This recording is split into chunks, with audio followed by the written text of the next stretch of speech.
యేసుక్రీస్తు.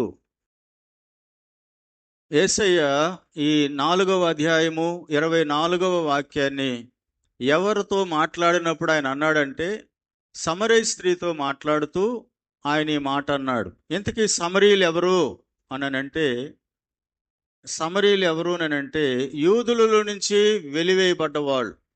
వీళ్ళు కూడా యూదులే.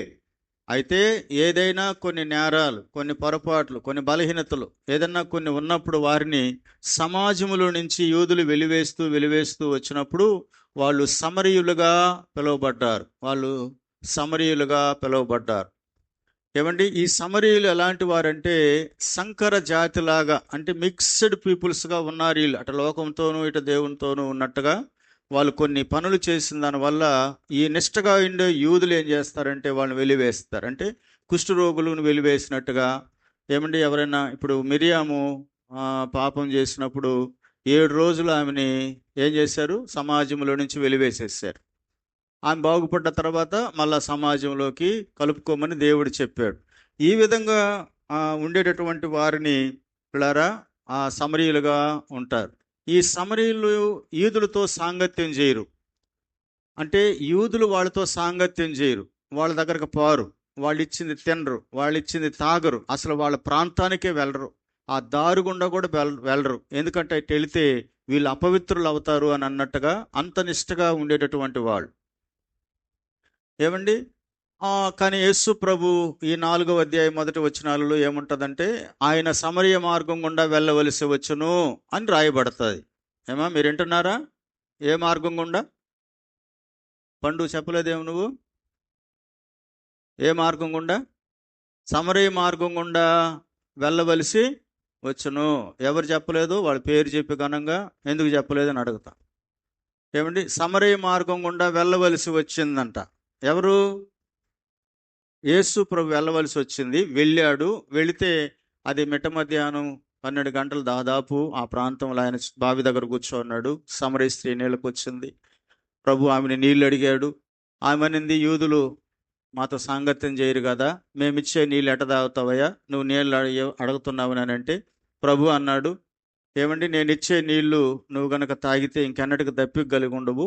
నేను ఎవరో తెలుసుంటే నీవు నన్నే నీళ్లు అడుగుంటావు అన్నప్పుడు నువ్వెవరివయ్యా ఏంది అని ఆమె మాట్లాడి, మేము యాకోబు బావి నీళ్లు తాగేవాళ్ళము, మా పితరులంతా ఈ కొండ మీద ఆరాధించేవాళ్ళు, ఏమండి మేము ఆ బావిలోని నీళ్లు తాగి ఇలాగా మేమున్నాము అని అన్నప్పుడు, ఏమండి ఆయన మాట్లాడుతూ వచ్చి, సరే నేను నీకు ఆ నీళ్ళు ఇవ్వాలని అంటే నువ్వు పోయి నీ పెనిమిటిని తీసుకురా, భర్తను తీసుకురా అన్నప్పుడు నాకు పెనిమిటి లేడు అని అంటే, నిజమే నీకున్న వాళ్ళు 5 మంది, వాళ్ళు నీకు పెనిమిట్లు కాదు, ఇప్పుడున్నవాడు కూడా నీ వాడు కాడు అన్నట్టుగా మాట్లాడినప్పుడు ఆయన ప్రవక్త అనుకొని ఏమండి ప్రభువుతో ఆమె సంభాషించింది.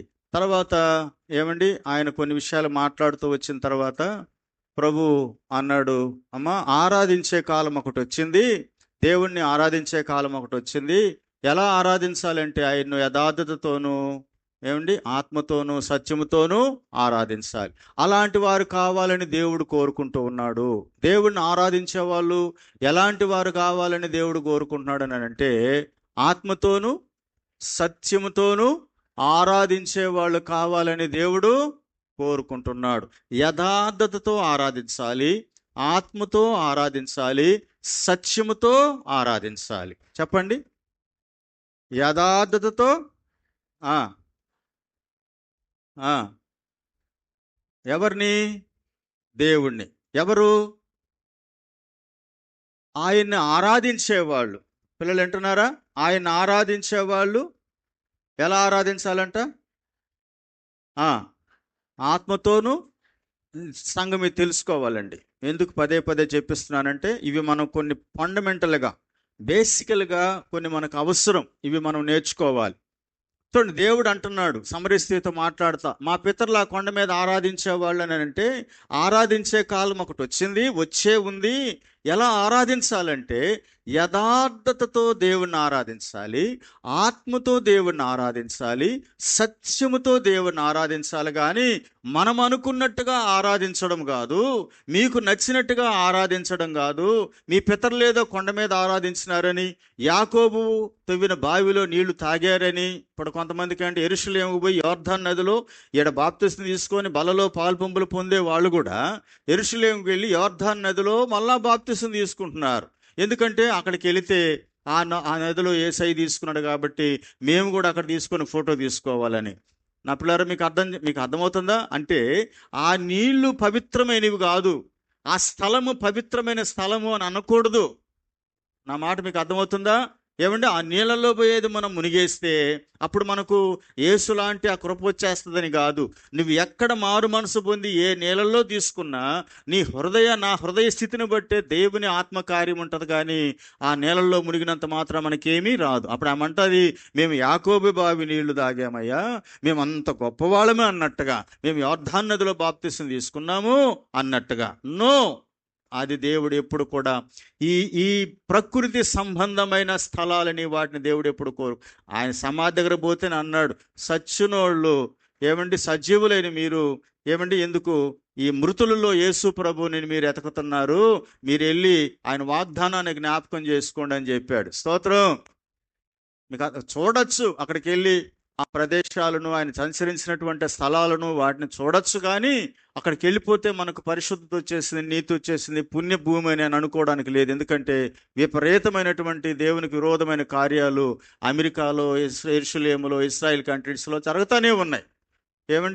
అసలు అమెరికాలో సాటానిక్ టెంపుల్స్ ఉన్నాయి, సాతాన్ని ఆరాధించే దేవాలయాలు ఉన్నాయి. అవి క్రిస్టియన్ కంట్రీసే కావచ్చు, కానీ భయంకరమైనటువంటి అనుభవాలు. ఎందుకు టవర్స్ను కూల్చేశారు, ఎందుకు భయంకరమైనటువంటి పరిస్థితులు వచ్చినాయంటే అసలు వాళ్ళు బైబిలే ఎత్తలా, బైబిల్ దుమ్ములు పట్టిపోయినాయి. అందుకే దేవుడు ఒక్కసారి కదిలించినప్పుడు అందరూ పశ్చాత్తాపంతో ప్రార్థన చేశారు. హల్లెలూయా.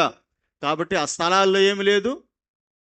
ఆ స్థలాలకు వెళితే పుణ్యం మనకు రాదు, అది తప్పుడు అనుభవం. వెళ్ళి చూడొచ్చు, ఆ ప్రాంతాలని ఒక యాత్రికులుగా వెళ్ళి చూడదగినటువంటి స్థలాలు అనుకోవచ్చు. కానీ అక్కడికి వెళ్ళినంత మాత్రాన మనకేదో వచ్చేస్తుందనే తప్పు. అందుకే చెప్తున్నాను. సరే రండి, ఇప్పుడు అంతా చెప్పుకుంటూ వచ్చిన తర్వాత ప్రభు అన్నాడు, ఆయన ఎలా ఆరాధించాలి అంట? యథార్థతతో ఆరాధించాలి, ఆత్మతో సత్యముతో ఎందుకని చెప్పండి. దేవుడెవరు? దేవుడు రాయి కాదు, దేవుడు చెట్టు కాదు, దేవుడు మనిషి కాదు, దేవుడు విగ్రహం కాదు. దేవుడు ఎవరు? ఆత్మ. బాగా వినాలి. దేవుడు ఆత్మ. ఆయన ఆరాధించే వాళ్ళు కూడా ఆత్మతో ఆరాధించాలి, సత్యముతో. సత్యం అంటే ఏంది చెప్పండి? సత్యం అంటే ఏంది? ఆయన వాక్యమే సత్యం. యోహాను సువార్తలో ఉండే మాట, ఆయన వాక్యమే సత్యం. ఇప్పుడు ఆరాధించే వాళ్ళు ఎట్లా ఆరాధించాలా? సత్యముతో అంటే వాక్య సంబంధమైనటువంటి అనుభవాన్ని కలిగి దేవుణ్ణి ఆరాధించాల. తర్వాత శరీర సంబంధమైన అనుభవాలు కాదు. అంటే శరీర సంబంధమైన అనుభవాలు అంటే గలతీలకు రాసిన పత్రికలో కానీ తీయద్దులేండి, నేను కొన్ని చెప్తాను. వాటిలో ఏమంటాడంటే శరీర సంబంధమైనటువంటి సున్నతిని, ఇప్పుడు ఏదో నేను మారు మనసు పొంది బాప్తిస్మం తీసేసుకున్నాను అని అన్నట్టుగా, అంటే సున్నతిని ప్రామాణికంగా తీసుకొని వాళ్ళు గొప్పగా చెప్పుకునేవాళ్ళు. ఇశ్రాయేల్ యూదుల ప్రజలు సున్నతి అనే శరీర సంబంధమైన దాన్ని జరిగించుకొని గొప్ప అనుకునేవాళ్ళు. ప్రభు అంటాడు, ఆత్మ సంబంధమైన సున్నతి కానీ బాహ్య సంబంధమైన సున్నతి మీకు అర్థమవుతుందా? శరీర సంబంధమైన సున్నతి కాదు, బాహ్య సంబంధమైన సున్నతి కాదు, కానీ అంతరంగ సంబంధమైన సున్నతే. దాని అర్థం ఏంటంటే అంతరంగము, హృదయము. దేవునికి మహిమ కలుగునగాక. అందుకే అన్నాడు ఆ మత్తయి సువార్త 5వ అధ్యాయము హృదయ శుద్ధి ఎన్నో వచనం అది? హృదయ శుద్ధి గలవారు ఎవరు ధన్యులు? ఎవరు చెప్పారు? ఏందా ధన్యత? వాళ్ళు దేవుని చూసే అవకాశం వస్తుంది. స్తోత్రం. ఎవరికి చెప్పండి, ఎవరికి? సున్నతి చేసుకున్న వాళ్ళకి కాదు, హృదయ శుద్ధి కలిగిన వారికి. ఏదో మొయనల్లో మునిగి లేసేసిన వాళ్ళకి కాదు, అంతరంగంలో రక్షణ కలిగిన వారికి.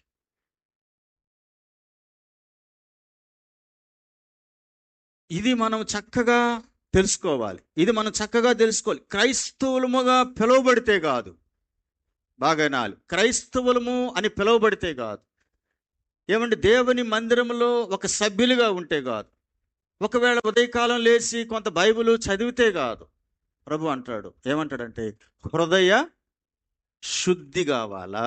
హృదయ శుద్ధి అంటే అర్థమైందనంటే, హృదయ శుద్ధి అని అంటే అర్థమైందంటే మన హృదయములో దేవునికి, ఏమండి, సత్యానికి విరోధమైనటువంటి అనుభవాలు మన హృదయములో ఏవి ఉన్నా, ఎందుకంటే మనం శరీరముతో ఉన్నాం కనుక అనేకమైనటువంటి శరీర సంబంధమైన అనుభవాలు మనల్ని అప్పుడప్పుడు తడుతూ ఉంటాయి కనుక, మనల్ని రేపుతూ ఉంటాయి కనుక, అవేవన్నా మన ఆత్మను కల్మషం చేసినాయేమోనని వాక్యములో నుంచి పరిశీలించుకొని పశ్చాత్తాపపడి ప్రార్థన చేసుకొని వాటిని దేవుని పాదాల దగ్గరకు వచ్చి వాటిని విడిచిపెట్టి హృదయాన్ని దేవునికి అనుకూలంగా మార్చుకోవడమే హృదయ.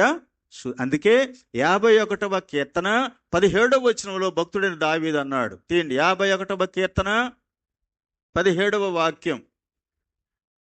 అమ్మా, విరిగిన మనస్సు, హల్లెలూయా చెప్పాలి, హల్లెలూయా.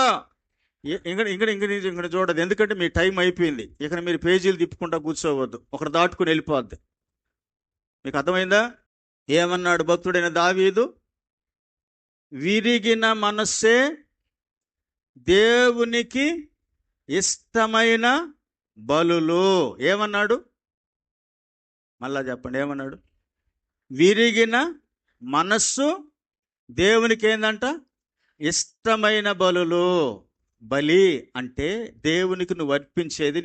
ఆ రోజుల్లో దేవునికి బలి ఇవ్వాల. కోడినో, ఎద్దునో, పావురానో, గువ్వనో ఏదో ఒకటి తీసుకొచ్చి బలి అర్పించి పాపక్షమాపణ నిమిత్తమై దేవునికి దహన బలి, సమాధాన బలి, పాప పరిహారార్థ బలి అవి అర్పించేటటువంటి వాళ్ళు. ఇప్పుడు ఇన్ని బలులు ఎరిగినటువంటి దావీదు అంటున్నాడు, దేవుని మనస్సు ఎరిగి దావీదు చెప్పే మాట ఏంటంటే, దేవుని మనస్సు ఎరిగి, దేవా దేవా నీవు బలులు కోరేవాడవు బాబు. మనస్సు ఎవరిది చెప్పండి? దేవుని మనస్సు ఏంది? కోరేవాడవు. ఇప్పుడు దేవుని మందిరానికి మీరు ₹1,00,000 ఇచ్చినారు, 50,000 ఇచ్చినారు, 10,000 ఇచ్చినారు. దేవుని సేవకునికి ఏదేదో చేశారు, మందిరాన్ని శుభ్రపరచుకుంటున్నారు, పరిచర్యలో పాలు పంపులు పొందుతున్నారు. ఇదంతా బలి. నా మాట మీకు అర్థమైందా? వినండి, దయచేసి వినండి అమ్మా, వినండి. ఇవన్నీ ఏంది? నువ్వు చెమ్మడం, మాపింగ్ చేయడము, నీళ్లు పెట్టడం, పరిచర్య చేయడం, కట్టడం, ఏమండి, ప్రార్థన చేయడము, లేకపోతే ఆరాధన చేయడము, నువ్వు ధనాన్ని ఇవ్వడము, నీ సమయాన్ని ఇవ్వడం, ఇదంతా బలులు. దావీదు అంటాడు, అది నీకు ఇష్టమైంది కాదు. ఏది ఇష్టమైంది? ఏది ఇష్టమైంది? విరిగిన మనస్సే నీకు ఇష్టం. ఇప్పుడు చూడండి, మనం చేసినవి ఇవన్నీ దేవుని యొక్క సన్నిధిలో మన ఖాతాలో పడాలంటే, దేవుని దగ్గర ఇవన్నీ మనకు మేలుకరంగా ఉండాలంటే, మొట్టమొదట ఉండాల్సింది ఏంటంటే విరిగిన మనస్సు. అదే ఆయన మత్తయి సువార్తలో ప్రారంభంలో చెప్పిన మాట ఏంటంటే, ఆత్మ విషయమై దీనులైన వారు ధన్యులు. ఆత్మ విషయమై ఎవరెవరైతే తమ హృదయాన్ని, తన మనస్సును, తన యొక్క జీవితాన్ని వాక్య సంబంధంగా సరిచేసుకుంటూ, వాక్యానికి విరోధమైనటువంటి అనుభవాలు ఏదన్నా ఉంటే ప్రార్థన చేసుకుంటూ, వాటిలో నుంచి విడిపించబడుతూ దేవుని పాదాల దగ్గరకు వెళుతూ ఉంటారో, వాళ్ళు ఆత్మ సంబంధమైన విషయమై తమను తాము దేవుని ఎదుట రిక్తులుగా చేసుకున్నవారు, పరలోక రాజ్యము వారిది అని చెప్పుకుంటూ వచ్చి హృదయాన్ని శుద్ధిగా పెట్టుకోండి. అప్పుడు మీరు ఖచ్చితంగా దేవుణ్ణి చూస్తారు. హృదయ శుద్ధి లేకుండా ఎన్ని రకాల బలులు అర్పించినా ఆ ఆరాధన అది దేవుడు అంగీకరించేది కాదు. నువ్వు చేసిందంతా మురిగిపోతుంది. మనం చేసిందంతా దేవుని దృష్టిలో కొట్టివేయబడి, ఎందుకంటే దేవునికి ఇష్టమైంది కాదు అది. నా పిల్లరా, మీకు అర్థమవుతుందా? ఏది ఇష్టం కాదు? బలులు నీకు ఇష్టం. ఏది ఇష్టమైంది? విరిగిన, రెండో భాగం ఏమంటాడు 17లోనే? దేవా, విరిగి నలిగిన హృదయాన్ని నువ్వేం చేయవు? ఏమయ్యా ఈమె ఎలాంటిదో నీకు తెలియదా? నువ్వు దేవుడు అనుకున్నాను, ప్రవక్త అనుకున్నాను, బోధకుడు అనుకున్నాను. నీ దగ్గరకు వచ్చి ఈ పనికి మాలిన మనిషి నీ పాదాలు పట్టుకుంటుంది, ఏడుస్తా ఉంది, కడగతా ఉంది, తుడుస్తా ఉంది. ఎలాంటి మనిషి అయ్యా ఆమె? ఊరంతటినీ పాడు చేసింది కదయ్యా. ఆ మూలంగా ఎంతమంది పాడైపోయినారయ్యా. పాపాత్మురాలైన స్త్రీ అని ఆమె మీద పేరు పెడితే నువ్వు తీసుకొని వచ్చి ఆమె యొక్క ఏమండి ఆమెను దగ్గరకు వచ్చిన పెట్టుకున్నావు. అసలు నిన్ను పిలిచిందే తప్పయ్యా మా ఇంటికి భోజనానికనని ఆయన అనుకుంటా ఉన్నాడు. వాక్యం ఏం చెప్పింది? విరిగిన మనసే నీకే ప్రియము యేసునాదా. హల్లెలూయా. విరిగిన మనస్సు, చెప్పండి, విరిగిన మనస్సు. ఇప్పుడు ఆమెలో ఏమొచ్చింది? పాపాత్మురాలైన స్త్రీయే తన జీవితంలో నడిచిన నడవడికనంతటిని జ్ఞాపకం చేసుకొని ప్రభు పాదాల దగ్గరకు వచ్చి ఎడతెరిపు లేకుండా ఏడ్చుకుంటూ దుఃఖపడుతూ లోపల దాగి ఉన్నటువంటి ప్రతి అనుభవాన్ని ప్రభు పాదాల దగ్గర కుమ్మరించేసుకొని అదంతా ఆత్మదేవుడు చూస్తూ ఉన్నాడు. ఆత్మదేవుడు చూస్తూ ఈ వ్యక్తి ఎప్పుడైతే ఆ మాట అన్నాడో ఆయన అన్నాడు, అయ్యా నువ్వు చెప్పింది వాస్తవమే, కానీ నువ్వు పైకి విందు చేసావు నాకు. నీ హృదయములో నేను లేను, నీ హృదయములో నా సత్యము లేదు. ఎందుకంటే నువ్వు బాహ్య సంబంధంగా గణపరిచావు, కానీ అంతరంగములో నీవు నాకు అనుకూలంగా లేవు. ఎందుకు తెలుసా? నీ ఇంటికి వస్తే మర్యాదించలా. నీ ఇంటికి నేను వచ్చినాను, నువ్వేం చేసావు? అయ్యా ఇంటికి వచ్చా, కాళ్ళకి నీళ్ళు ఇచ్చినావా? ముద్దు పెట్టుకున్నావా? ఏమండి అన్నాడా లేదా ఆయన? చెప్పండి, అన్నాడా లేదా? ఇవన్నీ సహజంగా చేస్తారా చేయరా? అంటే నువ్వు పేరు కోసం నన్ను పిలిచి విందు పెట్టాలనుకున్నావు, కానీ దానికి తగిన అనుభవాలు లేవే నీ దగ్గర. మర్యాదస్తుడు కాదు నువ్వు, వాక్య సంబంధమైన వ్యక్తివి కాదు నువ్వు, నిర్లక్ష్యపరుడువు నువ్వు. ఆమె వచ్చినప్పటి నుంచి నా పాదాలను కడుగుతూ ఉంది, ముద్దు పెట్టుకోవడం మానలేదు, తల వెంట్రుకలతో తొడవడం మానలేదు. ఆమె విస్తారంగా నన్ను ప్రేమించింది గనక విస్తారమైన పాపాలు తీసి. విరిగి నలిగిన హృదయాన్ని దేవుడు అలక్ష్యము, అది ఆరాధన. ఏం పెట్టాం, ఏమి ఇచ్చినాం, ఏం చేసాం, that is not a real worship. అది ఉండాలి, అది చెయ్యాలి మందిరములో, కానీ దానికంటే ముందు మనము దేవునికి ఇష్టలం అవ్వాలి. హల్లెలూయా. దేవుని మనస్సును మనం జయించాలండి.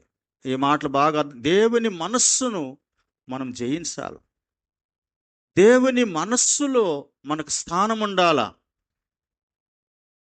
దేవుని హృదయంలో మనమేంటో ఆయనకు అర్థం అవ్వాలా. అందుకే దావీదు అంటున్నాడు, నేను నీకు బలిస్తే ఇష్టం లే, అలా ఇవ్వాలనుకుంటే నా మందలో ఎన్నో ఉన్నాయి, నేను రాజుని, చక్రవర్తిని, నేను కోరుకుంటే ఎవరైనా తీసుకొచ్చి ఏదైనా ఇస్తారు, నీకు ఇవ్వగలను నేను. కానీ నా అంతరంగము పాడైపోయి నేను నీకు బలి అర్పిస్తే నీ పరిశుద్ధతను నేను సన్మానించిన వాడు కాదు.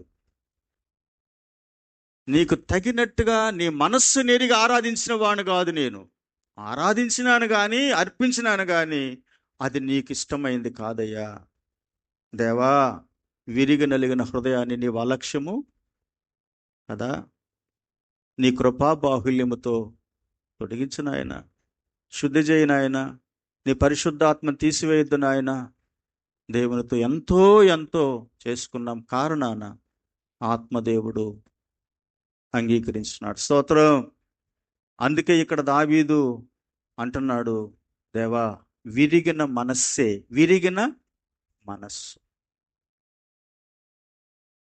నీకు ఇష్టమైన బలి, ఇష్టమైన. కనుక ఈరోజు సంఘం తెలుసుకోవాలి. మనం తెల్లగుడ్డలు వేసుకున్నాం, లేకపోతే దేవుని మందిరానికి వచ్చేస్తున్నాం. నో, ఇవన్నీ కూడా దేవుణ్ణి ఏం చేయవు, సంతోషపరచు. అందుకే ఒక మాట జ్ఞాపకం చేసుకోండి. సమూయేలుతో దేవుడు మాట్లాడతాడండి. అమ్మా, సమూయేలుతో దేవుడు మాట్లాడాడు. వాళ్ళు యెషై కొడుకులు దగ్గరకు వచ్చినప్పుడు సమూయేలు చూస్తున్నాడు. ఎత్తు, పొడవు, లావు, వాళ్ళ అర్హతలన్నీ చూస్తా ఉన్నాడు. వింటున్నారా? వాళ్ళ అర్హతలన్నీ సమూయేలు చూసి ఇతనేమో అని అనుకుంటా ఉంటే దేవుడు వెంటనే సమూయేలుతో మాట్లాడుతున్నాడు. సమూయేలు, హల్లెలూయా. మనుషులు పైరూపాన్ని చూస్తారయ్యా, దేవుడు చెప్పరా? అందరూ చెప్పరా? దేవుడు చూసేది మనం చెయ్యాల, మనుషులు చూసేది మనం మానాల. దేవుని బిడలుగా దేవుడు ఏది చూస్తాడో దాన్ని మనము గట్టిగా చేయటానికి ఇష్టపడాలి. మనుషులు ఏది చూస్తారో, మనుషులకు ఏది ఇష్టమో, మనుషులు దేన్ని కనపరుస్తారో, మనుషులు దేన్ని పొగడతారో అది మనకు నష్టం. ఎందుకో తెలుసా? దావీదు సౌలు వేల కొలది, దావీదు 10,000 కొలది అనే పాట పాడడమే దావీదు జీవితంలో భయంకరమైన శ్రమలకు కారణమైంది. ఎప్పుడైతే సమూయేలు దేవుని మాట విన్నాడో, ఒక్కొక్కరు వచ్చారు, అందరూ అయిపోయినారు. ఇప్పుడు యెషైకి డౌట్ వచ్చేసింది. నేను సరైన దారిలోనే వెళ్ళానా, దేవుడు చెప్పిన ఇంటికే వచ్చినానా, ఎందుకంటే ఉన్న వాళ్ళందరూ ఏడే ఉన్నారు కదా అని యెషైకి సమూయేలుకి డౌట్ వచ్చి, అయ్యగారు వీళ్ళేనా నీ కుమారులు, ఇంకెవరైనా ఉన్నారా? అప్పుడు ఆయన అంటాడు, కడుగోటాడు ఉన్నాడయా, వాడు గొర్రెలు కాడున్నాడు, వాడు అడవిలో ఉన్నాడు అన్నాడు. అయితే ఒక మంచి మాట, అతన్ని రప్పించు, అతను వచ్చేంత వరకు మనం ఇక్కడ కూర్చొని ఉండాలి అన్నాడు. గట్టిగా ప్రభువుకి మహిమ చెల్లించండి. ఏమన్నాడు మీరు చెప్పండి? రేయ్ చెప్పాలా? ఏమన్నాడు? అతడు వచ్చే వరకు. ఏలియాబు చాలా అర్హత కలిగిన వాడు, శరీర దారుఢ్యం కలిగిన వాడు. ఇప్పుడు వీళ్ళందరూ అన్నదమ్ములు అనుకోవచ్చు. ఈరోజు మనం ఒక పోస్ట్ పెట్టాం, యూట్యూబ్లో పెట్టాం, స్టేటస్లో పెట్టాం, చూసారా? మాకు అంత పని లేదండి. చూసారా బ్రదర్? ఏమనుంది? అమ్మ మీ ఫోన్లు లేవా? ఉన్నాయా? వాట్సాప్లు ఉన్నాయా? చూస్తారా? వాట్సాప్లు చూస్తారా? ఫేస్బుక్లు చూస్తారా? వాట్సాప్లో ఏముందనంటే చదవండి మధ్య. నేను వారి కన్నులు ఎదుట నిన్నేం చేస్తాను, నేను గొప్ప చేస్తాను. హల్లెలూయా. ప్రతిరోజు ఆ వాక్యం వస్తుంది. యూట్యూబ్లో ఛానల్ ఓపెన్ చేసాము. అందరూ సబ్స్క్రైబ్ చేయండి, షేర్ చేయండి. మీ బంధువులకి, వాళ్ళకి స్పిరిచువల్ మెసేజెస్ ఉంటాయి, ఆత్మ సంబంధమైనవి. మనం ఈ సంవత్సరం ఎండింగ్ లోపల 1000 సబ్స్క్రైబ్ చేసేస్తే అఫిషియల్ అవుతుంది, దాని నామ్స్ ప్రకారం, యూట్యూబ్ నామ్స్ ప్రకారము. కాబట్టి అందరూ మీకు తెలిసిన వాళ్ళకి వీళ్ళకి అనవసరమైన వాటిని షేర్ చేయకుండా, ఎవరో చెప్పినటివి కాకుండా జీవపు వాక్కులు షేర్ చేయండి.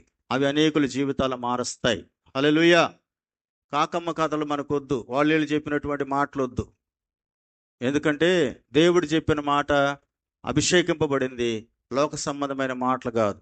కాబట్టి వీటిలో అనేకుల జీవితాలు మార్చబడతాయి. సరే, ఇప్పుడు రండి నా ప్రియమైన దేవుని బిడ్డలారా. ఇప్పుడు వీళ్ళందరూ 7 మంది అన్నదమ్ములు ఉన్నారు. ఇప్పుడు కడుగోటోడు వస్తున్నాడు. ఎక్కడికి?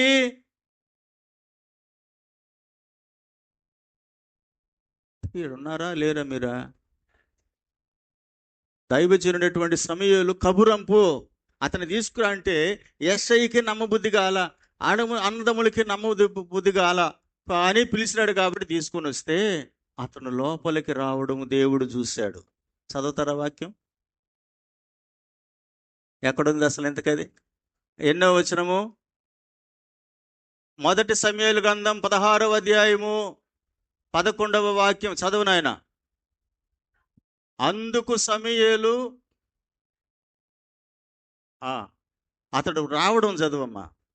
అతడు రాగా అతడు రూపసియు సౌందర్యవంతుడై ఉన్నాడు. అది చదువు. ఆ- అతన్ని పిలువనంపించి లోపలికి తోడుకొని వచ్చెను. అతని ఎర్రని వాడును, చక్కని నేత్రములు గలవాడు. హల్లెలూయా. చూచుటకు ఎలాగున్నాడంట? సుందరమైన వాడుగా ఉండెను. అతడు రాగానే ఎవరు చూశారు? చెప్పండి, ఎవరు చూశారు? ఎవరిని? ఎవరిని?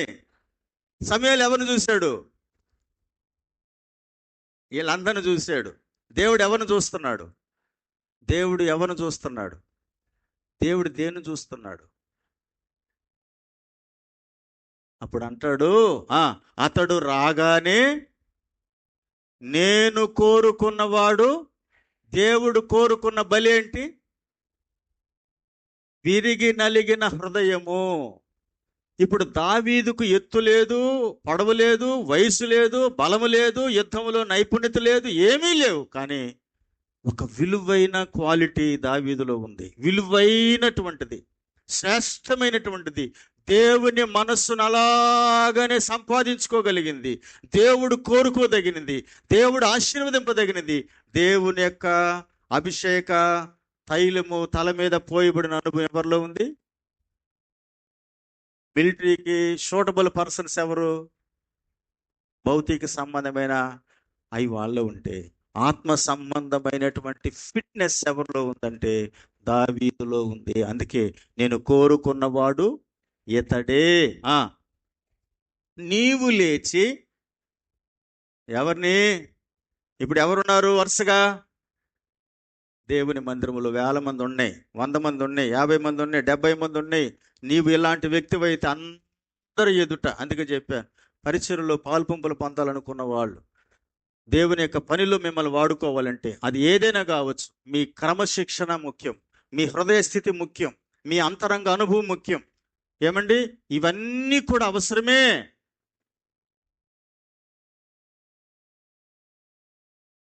నేను కోరుకున్నవాడు ఇతడే. నువ్వు లేచి అతన్ని ఏం చెయ్యి? అన్నదమ్ముల ఎదుట, బ్రదర్, అన్నదమ్ముల ఎదుట అభిషేకం పొందుకున్నాడు. ఎవరు? వాళ్ళ కన్నులు ఎదుట నేను ఏం చేస్తాను? దేవుని ఆత్మతో సత్యముతో ఆరాధించడం నేర్చుకున్న వారిని. అందుకే అంటాడు, మనుష్యులు పై రూపానికి వీళ్ళు బాగున్నారు, దావీదు హృదయము బాగుంది. స్తోత్రం. దావీది హృదయము యథార్థంగా ఉంది, ఆత్మతో నింపబడింది, సత్యముతో ఉంది. గనక ఇప్పుడు దేవుడు ఎవరిని కోరుకున్నాడు? ఎప్పుడు కూడా సంఘములో ఉండే బిడలమైన మనం మనుషుల దృష్టి మన మీద పడాలనేది పక్కన పెట్టాలి. నా దేవుని కను దృష్టి నా మీద పడాలి. నా దేవుని దృష్టికి నేను అనుకూలంగా ఉండాలి. నా దేవుడు ఏది కోరుకుంటున్నాడో అది నేను కోరుకోవాలా. నా దేవునికి ఏది ఇష్టమో అది నేను చెయ్యాలా. నా దేవునికి ఏది మెచ్చతాదో అది నేను చెయ్యాలి. అది నా దేవునికి నేను ఇచ్చే బహుమానం, అది నా ప్రభువుకు నేను ఇచ్చే అర్పణ, అది నా దేవునికి నేను ఇచ్చేటువంటి బలి. అంతేగాని మనకు మెచ్చింది కాదు, మనం అనుకునేది కాదు. నా ప్రియమైనటువంటి దేవుని బిడలారా,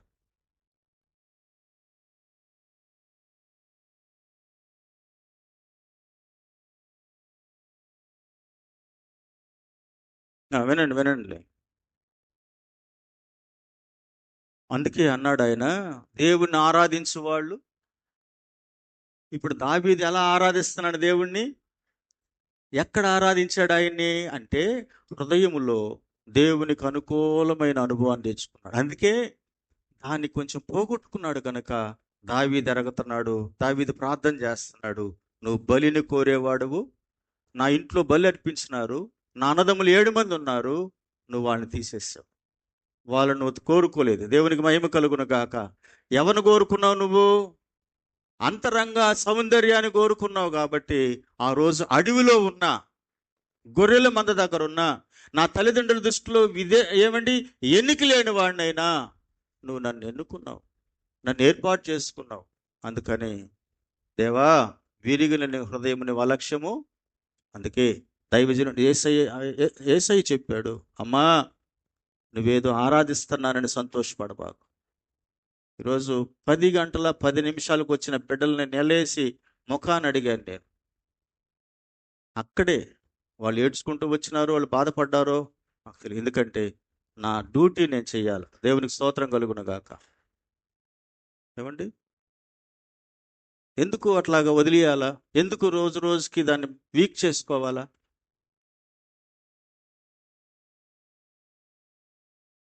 ఇంకొక మాట చూపిస్తాను, జ్ఞాపకం చేసుకో.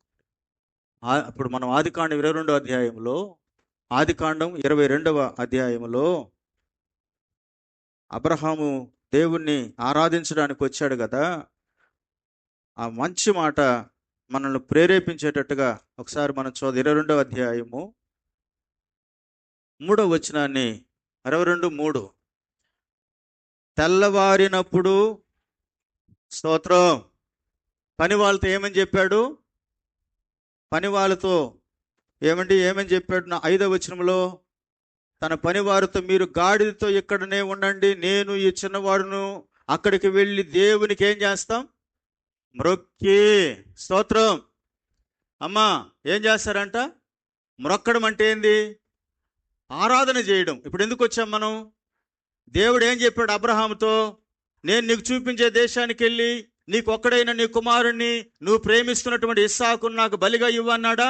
రియల్ ఆరాధన, వాస్తవమైన ఆరాధన ఏంటంటే, నువ్వు దేన్ని ప్రేమిస్తున్నావో, నీవు మనసు దేని మీద ఉందో దాన్ని దేవుని బలిపీఠం మీద పెట్టడమే ఆరాధన. గట్టిగా చప్పట్లు కొట్టడమో, గొంతెత్తి పాటలు పాడడమో, లేదంటే అవి చేయడమో, ఇవి చేయడమో, అవి ఇవ్వడమో, అది కాదు. దేవుడు నీ హృదయములో చూసినప్పుడు దేవునికి మనసారా మన మీద మనసు కలిగేటట్టుగా, నీకంటే ఏది నా హృదయములో లేదు ప్రభువా అనే అనుభవాన్ని మనం దేవునికి చూపించడమే ఆరాధన.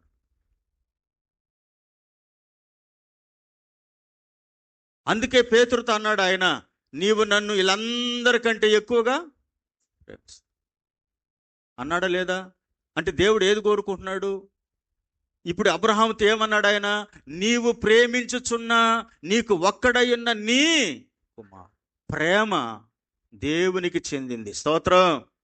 అందుకే అన్నాడు ఆయన, క్రైస్తవ విశ్వాస జీవితంలో ఆ పరిశుద్ధమైనది, ఉన్నతమైనది, ఘనమైనది దేవుడు కోరుకున్న హృదయము దావీదులో ఉండడాన్ని బట్టి, ఇప్పుడు అబ్రహాములో ఉండడాన్ని బట్టి ఎప్పుడు లేచాడంటండి? రాత్రి కొంచెం 12 గంటల దాకా అట్ట ఉన్నాము. ఆ పోస్ట్ అయి పెడతా ఉండింది పాప, యూట్యూబ్ని గురించి నేర్చుకుంటా అవి చేసుకుంటా ఉన్నాం. పండుకున్న తర్వాత మధ్యరాత్రుల్లో నన్ను ఏదో గుట్టేసింది. ఉన్నట్టుకుండి ఉలిక్కిపడి లేసేసి ఏం గుట్టేసిందని లేచి లైట్ వేసుకొని చూస్తే బ్లడ్ వస్తూ ఉండదు. ఏహనాది 1 గంట ఏం గుట్టిందని పరుపులు తీసి అవి చేసి కాటు ఉంది. మళ్ళీ ఏం నొప్పి అనిపించలా, ఏమీలే. ఏమన్నా బ్లడ్ ఏం వస్తూ ఉన్నది. అది ఎలుగు గరిసిందా లేకపోతే జర్రి గుట్టిందా, ఇంకేం గుట్టిందో ఏదో గుట్టేసింది. ఇక ఏమి లేదు, పదం హాస్పిటల్కి పోదామనింది. ఎందుకు హాస్పిటల్ కాను, ఎట్టుండదు నీకు అన్నది. నన్నే గమనిస్తున్నది. సరే పడుకున్న చెయ్యి ఎత్తి పెట్టుకొని ఎట్టెట్ట అంటా ఉన్నది. చాలా టైం అయింది. అన్ని ఎత్తి బెడ్లు ఎత్తి దిండులు ఇసిరి, దిండులు బయట తీసి లోపల చేసి మళ్ళీ పాప పక్కనే పడుకోండి కింద. ఇప్పుడు నన్ను గుట్టింది ఆ అమ్మాయిని ఆడకూడతాదో, అమ్మాయికి తెలియదులే. ఇప్పుడు చూస్తున్నాడు, ఎట్ట ఊరిని చూస్తున్నా సార్ ఎప్పుడు జరిగింది ఇవన్నీ. స్తోత్రం. నేను బ్రదర్కి ఫోన్ చేసి, బ్రదర్వాడికి వస్తాను ఆరాధనకి, వాక్యం చెప్పి 9:30కి నీకు మైక్ ఇచ్చి వచ్చేస్తాను, మిగతా నువ్వు చూసుకోండి బ్రదర్ అని చెప్పిన.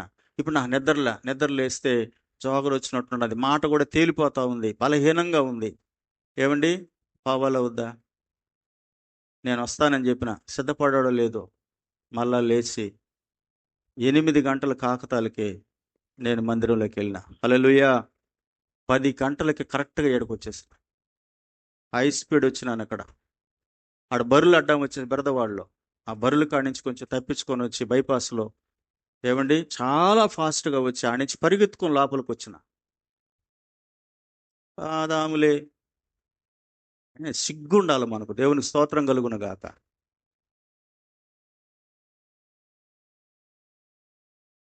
పరిగెత్తుకొని వచ్చి ప్రార్థన చేసి, నేను అంటున్నాను, ఎప్పుడు లేచాడంట చెప్పండి? ఆరాధకుడు ఎప్పుడు లేయాలా? ఆదివారం. ఇది రెస్ట్ డే కాదు, ఇది పునరుద్ధాన దినం. స్తోత్రం కలుగును గాక. మరియలు, సలోమి వాళ్ళు ఎప్పుడు వెళ్ళారు సమాధి కాడికి? తెల్లవారినప్పుడు. ఎన్నిసార్లు వాక్యం చెప్తుంది? ఈరోజు ఏమి తిన్నావు, ఏమి తాగినావు, ఏమి తెచ్చుకున్నావు? నో. నువ్వు స్నానం చేసావా, పానం చేసావా? లేదు. ఇంకొకటి సిస్టర్స్ చెప్తున్నాను, ఇంటికి దూరమైన మీరు ఒకవేళ ఇంటికి దూరమైన అది అపవిత్రత కాదు, అది అంటు కాదు. ప్రభు బలలో పాల్పుంపులు పొందొచ్చా, పొందకూడదంటే పొందొచ్చు. అయితే ఒకవేళ మిమ్మల్ని మీరు శుభ్రపరచుకొని స్నానం చేసి రండి. హల్లెలూయా. ఇది వాస్తవం. ఇది చాలామంది ఏమనుకుంటారంటే మేము ప్రభు బలలో, అది కూడా యూట్యూబ్లో పెట్టున్నారు. దాన్ని కూడా ఇప్పుడు ఎట్టయిపోయిందంటే యూట్యూబ్ అంటే, అందుకే నాకు ఇష్టం లేకుండా ఉండింది. కాకపోతే అన్నోళ్ళు అందరూ ఏంటంటే, ఏమండి అంటే మామూలుగా చేస్తే మిగులుతాయి, కొంచెం ఉంటాయి, ఎవరైనా నేర్చుకుంటారు అన్నప్పుడు ఛానల్ ఓపెన్ చేసాము. అది ఇప్పుడు పెట్టాం. దేవునికి మహిమ కలుగును గాక. లేనిపోనివన్నీ వచ్చేసినాయి దాంట్లో. ఇప్పుడు నేను చెప్తున్నాను, నువ్వు స్నానం చేయలేదా? వచ్చేసి స్నానం ముఖ్యం కాదు. ఏమండి తెల్లబట్టలు ముఖ్యం కాదు. కాకపోతే ఒక యూనిఫామ్గా ఉంటాయని, ఒక చూడడానికి బాగుంటుందని, ఒక పరిశుద్ధత, ఏమండి అంటే దేవుని పిల్లలముగా పరలోకంలో మనకిచ్చే వస్త్రం అదే కాబట్టి దాన్ని మనం చేసుకుంటూ వస్తున్నాం. నేను అంటాడు, అది కాదు ముఖ్యము. ముందుగా ఏం రావాలా? హృదయ శుద్ధి, విరిగి నలిగిన అనుభవం. ఎప్పుడు లేచాడంట? తెల్లవారునే లేచాడు. హల్లెలూయా. తెల్లవారునే లేచాడు, అన్ని సిద్ధం చేసుకున్నాడు కదా. కట్లు, నిప్పు అన్నీ సిద్ధం చేసుకున్నాడు. శారమ్మతో చెప్పాడా? చెప్పండి అమ్మా, చెప్పాడా? చెప్పలేదు. నేరుగా బిడ్డను తీసుకొని, పని వాళ్ళని తీసుకొని దేవుని ఆరాధించడానికి వెళ్ళాడండి. ఆరాధకునికి ఇది ఉండాల. దేవుణ్ణి ఆరాధించేటటువంటి వారికి ఈ ఆశ, ఈ తృష్ణ మనకు ఉండాలి. ఏమండి, ఆ పరుగు మనకు ఉండాలి. దేవుడు చూడాల. ఉదయాన్నే లేయి, ఇంటి వారిని లేపుకో. అవసరమైతే నీ పరిచర్య ఏదో చెయ్యి. ఒకవేళ పురుషుడైనా స్త్రీ అయినా కావచ్చు. వంటలో బిజీ అవుతుందా? నీకు టైం ఉందా? త్వరగా దేవుని మందిరానికి రావడానికి ఏదైనా చిన్నపాటి హెల్ప్ చేయి. తక్కువ కాదు, మగతనం బాదో, పురుషుడికేమో తక్కువైపోదు. ఆరాధనలో తక్కువ పోకూడదు, దేవుని సన్నిధిని పోగొట్టుకోకూడదు. నీ నిర్లక్ష్యత నీ కుటుంబానికి ఒక కీడు తెచ్చుకునేస్తుంది. వాక్యం చెప్తా ఉంది, అశ్రద్ధగా చేయబడి శాపాన్ని తెచ్చుకో. అశ్రద్ధ శాపానికి కారణం. అందుకని నా ప్రియమైనటువంటి దేవుని బిడ్డలారా, అబ్రహాము తెల్లవారే లేచినాడంట. స్తోత్రం. ఇంకాడకన్నా చూడు, ఎంత పరిగెత్తామో, ఎంత ఆతురతో, ఎన్ని అయ్యో, అసలు జీవపు ఓటను పక్కన పెట్టి అనవసరమైన దానికి ఎందుకు పరుగులెత్తుతాం మనం? ఎంత తప్పది, ఎంత దేవుడిని దుఃఖపరుస్తున్నాం. ఇంత జీవితాన్ని ఇచ్చిన దేవుడిని మనం ఎంత తక్కువ చేస్తున్నామండి. అది మనకు తగునా?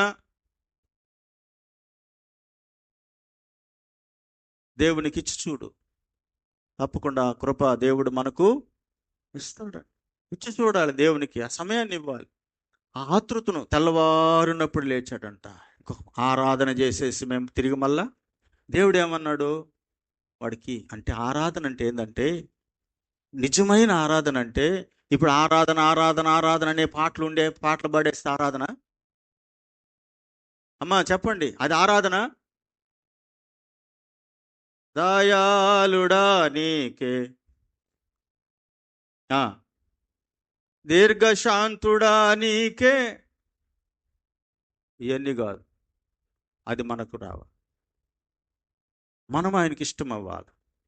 అప్పుడు ఆయనకి ఏమవుతుంది? అది ఆరాధన అవుతుంది. స్తోత్రం. అంతేగాని ఆరాధన అనుకుంటా వస్తే అది దేవునికి ఇష్టమైన ఆరాధన కాదు. అందుకే ఇక్కడ అబ్రహాము చూడండి, దేవుడు అబ్రహాము జీవితంలో ఏది చూడాలనుకున్నాడో, ఏది అబ్రహాములో నుంచి దేవుని కనబడాలనుకున్నాడో దాన్ని అబ్రహాము చేసి చూపించినప్పుడు దేవుడు అన్నాడు అబ్రహాముతో, అబ్రహాం, నీవు ఈ విషయములో చెప్పండి బ్రదర్స్, ఈ విషయంలో నీవు దేవునికి భయపడవాడవని నేను నిన్ను ఎరుగుదును. నువ్వు ఎవరివో తెలుసా? దేవునికి భయపడేవాడు. తెల్లవారు లేచాడు.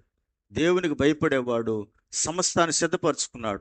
దేవునికి భయపడేవాడు 3 దినాలు ప్రయాణం చేశాడు. దేవునికి భయపడేవాడు విశ్వాసంగా తీసుకొని పోయి బలిపీఠం మీద పెట్టాడు. తన వార్త చెప్తాడు, నేను ఈ పిల్లవాడిని దేవునికి ఆరాధించి మరలా మీ యొద్దకు మేము వస్తాం. ఎందుకంటే ఆయన సమస్తమును చేయగలిగిన దేవుడు. 17:1 అన్నాడు ఆయన. 19:1 ఆదికాండము 17:1 1-2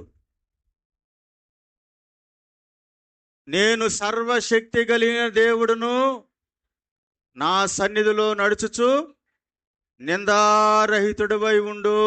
రే ఆడ కూర్చోండి మీరు. ఎందుకు వెళ్ళారో నాకు తర్వాత చెప్పాలా. నాకు ఎదురుగా కూర్చోండి,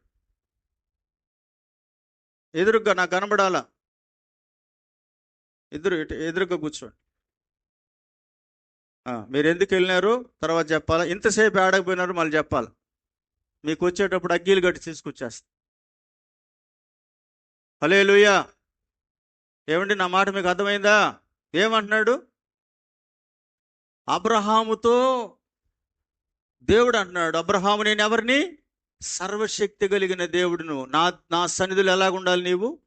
నిందారహితుడవై ఉండు. నిందారహితుడు. అందుకే అంటున్నాడు సర్వశక్తి కలిగిన దేవుడు, బలి ఇచ్చిన తిరిగి మళ్ళా దాన్ని నాకు ఇవ్వగలిగిన దేవుడు అని. అందుకే చెప్తున్నాను, నిజమైన ఆరాధన సంఘం తెలుసుకోవాలి. ఊరికే మనం వచ్చినాం, చేసినాం, పాడినాం, వెళ్ళిపోయినాం అనేది కాదు. దేవునికి హృదయం ఇష్టమే కానీ, దేవునికి మనసు ఇష్టమే కానీ, దేవునికి మనం ఇచ్చేది ఏది ఇష్టం, అవన్నీ ఎప్పుడు ఇష్టం అవ్వాలనంటే మొట్టమొదటగా మన హృదయము దేవునికి. అందుకే అన్నాడు, విరిగి నలిగిన హృదయాన్ని నువ్వేం చేయవు, అలక్ష్యము చేసే దేవుడువు కావు. హల్లెలూయా. ఇంకొక మాట బైబిల్లోని చూద్దాం. కీర్తన గ్రంథము 66వ అధ్యాయము 18వ వాక్యం. కీర్తన 66:18. నా హృదయములో నేను పాపమును లక్ష్యము చేసిన ఎడల నా ప్రార్థనలు ఆయన వినడు, నా ఆరాధన ఆయన తీసుకోడు, నా అర్పణ ఆయన అంగీకరించడు. భక్తుడు అంటున్నాడు, నా హృదయములో నేను పాపమును లక్ష్యము చేసిన ఎడలా, ఏదైనా దేవునికి విరోధమైనటువంటిది నా హృదయములో గనక నేను కోరుకుంటూ ఉంటే నా ప్రార్థన దేవుడేం చేయడు. మీకు అర్థమైందా? నా ప్రార్థన దేవుడి ఆయన లక్ష్యం అంటే అర్థమైంది, గురి నిలపడు, దాన్ని ఆయన స్వీకరించడు, అది ఆయనకి ఇష్టం ఉండదు. ఇందాక అన్నాడు కదా ఆయన, నేను ఇంటికి వస్తే నీళ్ళు ఇవ్వలేదు, చేయలేదు, పట్టలేదు అని అన్నాడు కదా.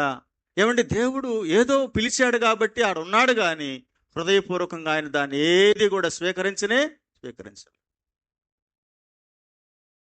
ఎప్పుడైతే మన హృదయములో దేవునికి విరోధమైనటువంటిది కోపమో, ద్వేషమో, అసూయ, కుళ్ళో, స్వార్థమో, మత్సరమో, డాగో, సంథింగ్ ఏది మనలో ఉందో అదంతా పాపమే, అదంతా స్వార్థమే. మనలో ఉంటాయా ఉండవా? మా తలెత్తి వినండి, వింటాయా ఉండవా? ఉంటాయి. ఎందుకని? మనం శరీరముతో ఉన్నాము గనుక ఇవన్నీ మనల్ని అప్పుడప్పుడు గోకుతూనే ఉంటాయి. కానీ ప్రభు చెప్తున్నాడు, దేవుని వాక్యం అంతా చెప్పేది ఏంటంటే వీటన్నిటినీ దేవుని వాక్యం అనే ఖడ్గము చేత మనం ఎప్పుడైతే ఛేదిస్తామో, అందుకే 50వ కీర్తన 26వ వచనం చదవండి. కీర్తన 50:26. ఎందుకు బ్రదర్స్లో చదవట్లేదు? చివరి వచనం సరే చదవండి. చివరి వచనం అమ్మా, ఎన్నో వచనం అది? 23. క్షమించండి, 23. స్తుతి యాగమును అర్పించువాడు మహిమపరుస్తాడు. ఎవరిని ఏం అర్పించేవాడు? నేను సిస్టర్స్తో చెప్తున్నాను, బ్రదర్స్తో చెప్తున్నాను, మనం ఏ పని చేసుకుంటున్నా స్తుతి యాగము, స్తుతి అనే అర్పణ, స్తుతి అనేటటువంటి ఒక బలి. వంట చేసుకుంటున్నారు, ప్రభు స్తోత్రం యేసయ్య నీకు మహిమ. ఏమండి, స్తోత్రాలు చెప్పుకుంటూ దేవుని మహిమ పరుస్తూ దేవునికి మహిమ స్తుతి యాగమును అర్పించువాడు దేవుడిని ఏం చేస్తున్నాడంట? మహిమపరుస్తున్నాడు. ఎవరిని? దేవుణ్ణి. దేంతో? స్తుతి యాగముతో మహిమపరుస్తున్నాడు. నేను వానికి దేవుని రక్షణను కనపరుచుటకు. రెండో భాగం బాగా వినండి అమ్మా. రెండవ భాగం, ఒక భాగం ఏమన్నాడు? దేవుణ్ణి మహిమపరుస్తున్నాడు. రెండవ భాగం ఏంటంటే వాడు ఆ ఆ, నేను వానికి దేవుని రక్షణ కనపరుచున్నట్లు. దేవుడే వానికి ఏం చేస్తారంట? ఉండమ్మా, అది మూడో భాగం. అది రెండో భాగం ఏంటంటే, నేను వానికి రక్షణ కనపరుచున్నట్లు. ముందు స్తుతి యాగం చేసేవాడు నన్ను మహిమపరుస్తున్నాడు. రెండులో నేను అతనికి నేనెవరో ప్రత్యక్షపరుచుకునేటట్లుగా మూడోది ఏం చేశారంటే తన మార్గాన్ని తన సిద్ధం చేసుకుంటూ ఉన్నాడు. స్తోత్రం. మార్గాన్ని ఏం చేసుకుంటున్నాడు? దేనికి? దేనికి? ఆయన్ను కనపరుచుకోవడానికి, దేవుని రక్షణ కనపరచడానికి. దేవుడు ఏమై ఉన్నాడో చూపించడానికి, దేవుడు నీ జీవితంలో గొప్ప కార్యం జరిగించడానికి, ఒక మహత్తరమైనటువంటి ద్వారం తెరవడానికి. యేసేపు చెరసాల్లో ఉన్నాడు, అన్నల చేత అమ్మబడ్డాడు, భయంకరమైనటువంటి శ్రమలు పాలయ్యాడు.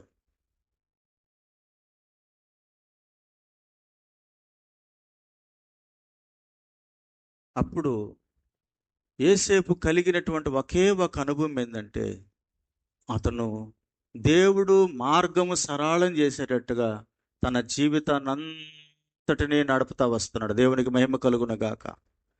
మీరు ఆది కాండంలో చదవండి, 37వ అధ్యాయం ఇప్పుడు ఇంటికి పోయిన తర్వాత చదువుకోండి. కానీ దేవుడు అతనికి తోడైండు, దేవుడు అతనికి తోడైండు, దేవుడు అతనికి తోడైండు, దేవుడు అతనికి తోడైండు. ఎందుకంటే ఏ చోట ఏ మనుషులు ఎలాంటి వారు ఉన్నా, అన్నదమ్ములైనా, తల్లిదండ్రులైనా, బానిస బతుకైనా, చెరసాలైనా, ఎక్కడైనా దేవుడు ఆయనని ఆశీర్వదించేటట్టుగా, దేవుడు తోడుండేటట్టుగా తన యొక్క జీవితంలో దేవుని మహిమపరుస్తానే వచ్చాడు.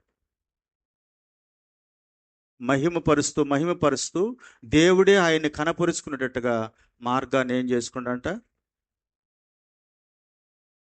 దారి సిద్ధం అవ్వాలి, కానీ దారులు మూసుకోకూడదు. ఎందుకు దేవుని కార్యాలు మనలో ప్రత్యక్షపరచబడలేదని అంటే, అసలు దేవుని మహిమపరిస్తే కదా, దేవునికి మహిమ చెల్లిస్తే కదా. స్తోత్ర బలులు అర్పించు. నువ్వెక్కడైనా సరే, వంట చేస్తున్నావా, పని చేస్తున్నావా, మనుషులతో ఉన్నావా, అంతరంగంలో ప్రభువుకి స్తోత్రం. ఎందుకంటే స్తుతి అర్పణ అర్పించువాడు, స్తుతి యాగము చేయువాడు నన్ను మహిమపరుస్తున్నాడు. వాడు నేను అతనికి రక్షణ కనపరిచేటట్టుగా మార్గాన్ని సిద్ధము. మన ముందు ముళ్ళ తుప్పలు, గచ్చు పొదలు ఏమన్నా ఉంటే వాక్యం అనే ఖడ్గము తీసుకొని వాటన్నిటిని ఛేదించుకుంటూ వెళ్ళాలండి. అందుకే దావీదు అన్నాడు, దావీదు యొక్క ఉన్నతమైనటువంటి జీవితం ఎలాగుంటుందంటే, నేనేదో ఉన్న రోజులు గుళ్ళో ఉంటాను, తర్వాత నేనేమో అయిపోతానని కాదని చెప్పింది. నా కుటుంబము నిత్యము నీ సన్నిధిలో ఉండినట్లుగా దాన్ని నువ్వు ఆశీర్వదించాలని చెప్పి దారి సరళం చేసుకున్నాడు. హల్లెలూయా. ఏమండి, యథార్థంగా ప్రార్థన చేస్తున్నాడండి. అబ్రహాం ఎప్పుడైతే కార్యం చేశాడో, దేవుడు అబ్రహాముతో అన్నాడు, అయ్యా నీ సంతానైన ఇస్కరేణువుల వలె, మనం ఏదో గుళ్ళో ఉన్నాము, చప్పట్లు కొట్టాము, ఆరాధన చేసాం కాదు. నీ నీ నీ తదనంతరం కూడా నీ బిడ్డలు దేవుళ్ళు స్థిరపడేటట్లుగా, దేవుని కార్యం జరిగేటట్టుగా, రక్షణ మార్గం చూపించేటట్టుగా నువ్వు మార్గం సరళం చేసుకుంటూ వెళ్ళాలి, కానీ దారులు మూసేసుకోకూడదు. ఎలీషా దగ్గర గెహాజీ ఉన్నాడండి. ఎలీషా దగ్గర గెహాజీ ఉన్నాడు. నయమాన్ వచ్చాడు, ఏమండి బాగు చేసుకున్నాడు. వెళుతూ ఎలీషాతో అన్నాడు, నీకు వస్త్రాలు, వెండి తీసుకొస్తాను, బహుమానంగా తీసుకోండి అంటే ఎలీషా దైవజనుడు అన్నాడు, నాకు అవసరం లేదు బాబు, నువ్వు వెళ్ళిపో అన్నాడు. ఈయన అంటాడు, ఇవి తీసుకోవడానికి నా యజమానికి ఏమి లేదు, మనస్సు లేదు. అయితే నాకేముంది చెప్పండి అయ్యా, నాకేమి లేదు, ఆయనకేమి లేదు, కానీ నాకేముంది? దేనికి? ఏం తీసుకోవడానికి?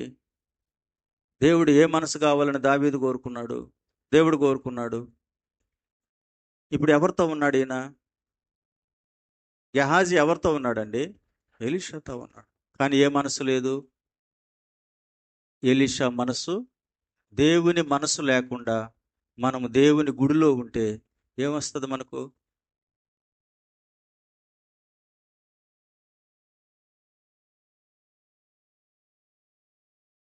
దేవుడు కోరుకున్న అనుభవం లేకుండా మనం కోరికలన్నీ మన గుండెల్లో పెట్టుకుంటే ఏమొస్తుంది మనకు? అందుకే యథార్థత అనే మాట ఉపయోగించినాడు. యథార్థత. ఆరాధించే వాళ్ళు యథార్థంగా ఆరాధించాలా, యథార్థంగా ఆరాధించాలా. గెహాజీలో ఆ మనసు ఉంది. పరిగెత్తుకుంటూ పరిగెత్తుకుంటూ వెళ్ళిపోయినాడు. రథం వెంబడి ఎవరో వస్తున్నారని వెళ్ళి ఆ నయమాను ఆపి అడిగినప్పుడు, ఇప్పుడే మా యజమాని దగ్గరికి ఎవరో వచ్చారండి, వాళ్ళని గౌరవించి పంపించడానికి మీ దగ్గర నుంచి కొన్ని తీసుకురమ్మన్నారని అడిగినప్పుడు, రెట్టింపుగా తీసుకొని పో అని తన పనివాని పంపించి తీసుకొచ్చి ఆ గదిలో దాకా, ద్వారం దాకా వచ్చిన తర్వాత ఇవి నాకు ఇవ్వండి, మీరు వెళ్ళండి అని చెప్పి అవి తీసుకొచ్చి గదిలో పెట్టి నేరుగా వెళ్ళి ఎలీషా దగ్గర నిలబడ్డాడు. అప్పుడు ఎలీషా అన్నాడు, ఎక్కడికి వెళ్ళావు, నువ్వు ఎక్కడి నుంచి వస్తున్నావంటే అని అంటాడు, నీ దాసుడు నేను ఎక్కడికి వెళ్ళలేదయ్యా. అమ్మా ఆలకిస్తున్నారా? నీ దాసుడు నేను ఎక్కడికి పోలేదు అంటే ఎలీషా అంటాడు, నన్ను వినండి, నువ్వు రథము వెంబడి పరిగెత్తుతూ ఉన్నప్పుడు నా మనస్సు నీతో రాలేదా? నీకు ఆరాధన సమయం అవుతూ ఉందని తెలిసిన నీ ఇంట్లో నువ్వు అటు ఇటు టైం గడిపావే, అప్పుడు నీకు తెలియదా? నీ మనస్సు నీతో మాట్లాడలా? ప్రార్థనా దినాన్ని నువ్వు ఆపేసుకొని నీ సొంత కార్యక్రమాలకు వెళ్ళిపోయినవే, వెళుతూ ఉన్నప్పుడు నీ మనస్సాక్షి నీతో మాట్లాడేది, ఈరోజు ప్రార్థన కానీ నేను వెళ్తున్నానని నీ మనస్సాక్షి నీతో మాట్లాడినప్పుడు నా మనసు నీతో రాలేదా?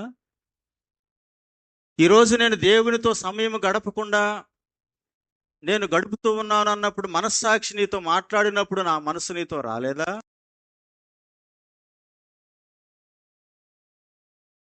అదే, నా మనస్సు నీతో రాలేదా? భూములు ఇండ్లు అయిన సంపాదించుకోవడానికి ఇది అనుకూలమా అన్నాడు. తరతరాలుగా నయమాను వదిలి వెళ్ళిన కుష్టు నీకు నీ సంతతికి ఉంటుంది, వెళ్ళు అన్నాడు. అంతే. ఆ శాపము నయమాను ఇంటిని ఏలింది. క్షమించండి, గెహాజీ ఇంటిని ఏలింది. అబ్రహాము తన బిడ్డలకు ఆశీర్వాదాన్ని పంచిస్తే, దావీదు తన బిడ్డలకు శాశ్వతమైన కృపనిస్తే, రాహాబు తన కుటుంబీకులందరినీ రక్షణలోకి నడిపించుకుంటే, గెహాజీ శాపాన్ని తన బిడ్డలకు ఆస్తిగా ఇచ్చాడు.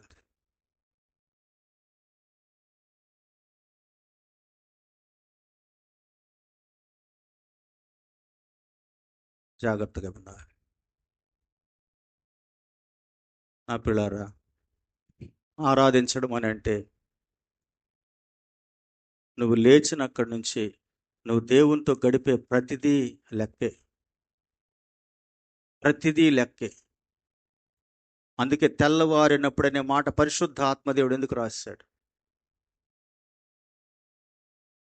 ఎందుకు రాశాడు? ఆయన అవసరమైనవన్నీ సిద్ధపరచుకున్నాడు. ఎందుకు సిద్ధపరచుకున్నాడు? ఇవన్నీ దేవుని యొక్క ద్వారాలు. అందుకే అంటాడు, స్తుతి యాగము నడిపించువాడు నన్ను, నేను వానికి నా రక్షణను కనపరుచినట్లుగా మార్గాన్ని ఏం చేసుకుంటున్నాడు? సిద్ధం చేసుకుంటున్నాడు. మార్గాన్ని క్లోజ్ చేసుకోబాకు, దారులు మూసేసుకోబాకు. నిర్లక్ష్యత, అలక్ష్యత, భయం లేనితనము. ఏమండి? అందుకే చెప్తున్నాను, నీవు జబదయి కుమారుని తల్లి అనింది, నా బిడ్డల్లో ఒకడు కుడి పక్కన ఉండాలి, ఒకడు కదా. అప్పుడు తల్లిదండ్రులకి ఏం రావాలా? పేరెంట్స్కి ఏం రావాలని అంటే, నీవు నీ బిడ్డలు దేవుని మందిరంలోకి రావాలి, వారిని పక్కన కూర్చొని పెట్టుకోవాలి. వాళ్ళు వాక్యం వినకపోతే వాళ్ళని సరిచేయాలి, వాళ్ళు వాక్యం వినేటట్టుగా నీ దగ్గర కూర్చొని పెట్టుకోవాలా. నువ్వు వినాలా, వాళ్ళకు వినేటట్టుగా చెయ్యాలి. నువ్వు ఆరాధించాలా, వాళ్ళు మోకరింప చెయ్యాలా, వాళ్ళు అటు ఇటు కళ్ళు తెరిచి చూస్తుంటే వాళ్ళని హెచ్చరించాలా. మార్గాన్ని సరళం చేయాలి, సిద్ధం చేసుకోవాలి. ఎందుకంటే దేవుని కృప రావాలి, దేవునికి మహిమ కలుగునగాక. మన ఆరాధన దేవునికి అంగీకారంగా ఉండాలా, దేవునికి ఇష్టం అవ్వాలి అది. అంతేగాని నా ప్రియ దేవుని బిడ్డలారా, ఈ లౌకిక సంబంధమైనటువంటి అనుభవం కాదు. అందుకే దేవుడు అన్నాడు, ఆరాధించువారు. మన ఇంటికి వచ్చారు అంటే నా ఆశ నేను సంఘంలో మీ ఎదురు చెప్తున్నాను. నారాయణ స్కూల్లో కాలేజీలో చేర్పించమని స్టాఫ్ వచ్చారు. పాప, నేను ఒకటి చెప్పా, ఆదివారం పూట కూడా లీవ్ అడిగినానండి. ఎందుకంటే కొంచెం అమ్మాయి చర్చిలో కొన్ని చెయ్యాలి, అందుకే నేను రిక్వెస్ట్ చేసుకున్నాను.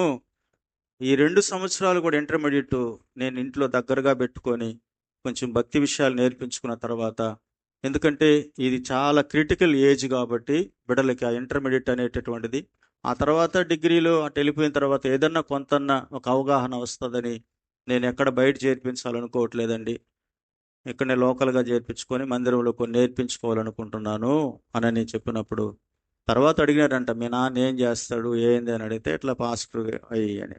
ఎందుకు చెప్తున్నానంటే పిల్లారా, జ్ఞాపకం చేసుకోండి, ఈ రోజులు బాగలేవు. తల్లిదండ్రులు కనుక జాగ్రత్త పడకపోతే, వాళ్ళని ప్రభు దగ్గరకు వచ్చి వాళ్ళ కొరకు మనం ప్రార్థన చేయకపోతే, ఎవరు ఎప్పుడు ఎలా మారిపోతారో మనం గ్యారెంటీ ఇవ్వలేము. నా మాట మీకు అర్థమైందా? ఈరోజు అనుకోవచ్చు, అందుకే దావీదు ప్రభు దగ్గరికి వెళ్ళి ప్రార్థన చేశాడు. స్తోత్రం, నా కుటుంబము నిత్యము నీ సన్నిధిలో, అది నా ఆశయ. నా వాళ్ళు ఏదేదో కావాలి, నీ సన్నిధిలో నా కుటుంబము. ఏమండి, బిడ్డలకి నేర్పించండి. ఒకవేళ తప్పు అయితే హెచ్చరించండి, ఒక పెద్ద కొట్టండి.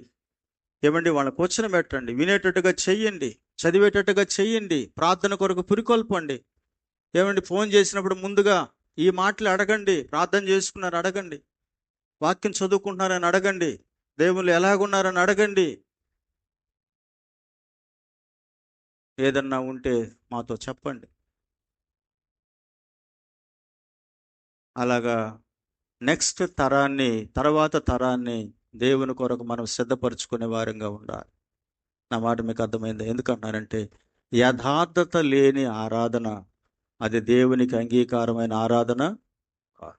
గెహాజీలో ఏమి లేదు, యథార్థత లేదు, కపటం ఉంది, హృదయంలో ఏదో ఉంది. కానీ ఎలీషా దగ్గరకు వచ్చి నిలబడిపోయినాడు. మనలో ఎప్పుడు కూడా నెమ్మది, సమాధానం, సంతోషం, హల్లెలూయా, ఆత్మ అనుభవం. అందుకే అన్నాడు, ఆత్మతోనూ సత్యముతో అంటే వాక్యము ఏది చెప్పిందో దాంతో మనం దేవుణ్ణి ఏం చేయాలా?